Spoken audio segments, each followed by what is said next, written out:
So I used to live in Santa Cruz, California. Yeah. You did too.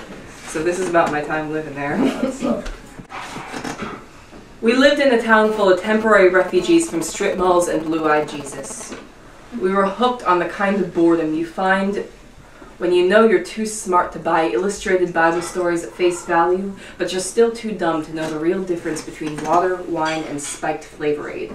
We drank it all. And we said, motherfucker, let there be party. It was 2006. Everybody was making toast to burning bushes. The cast of Rocky Horror had good hygiene and clean drug tests. Somebody built an upside-down American flag out of green army men and called it art. So we spattered paint and Bacardi-laced puke on the walls and called it life. Once, it felt so good to wake up ugly. To cut off my hair with a lit cigarette and a Salvation Army kitchen knife. I was a rotten tooth, scraping out my own roots in the middle of the closest thing that fluoride town had to a bad neighborhood. Once, there was something deliciously scary about drinking, like visiting a psychic on hallucinogens, or the sponge sugar panic of a bad boardwalk tilt-a-whirl.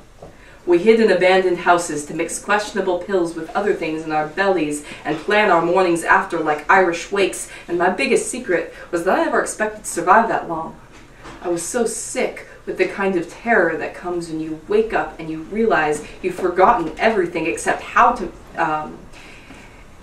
and you realize you've forgotten how to do anything except congratulate yourself for being so much smarter than a born-again chimpanzee. I could tell this story with the names named and the anecdotes intact, but how many times can you return to the long and circuitous history of the same cliché revelations about art, ego, consciousness, religion, the moon, how I fell down the stairs again, the apocalypse, the lechery, the gossipy nature of the average cardboard box, how in the morning we woke up and the vomit stains were purple and shaped like whales. How many burnt-out old stories can you plummet past before everyone who lives there just grows the fuck up and puts down the mushrooms? We never spoke the names of the things we did to break open our smirks.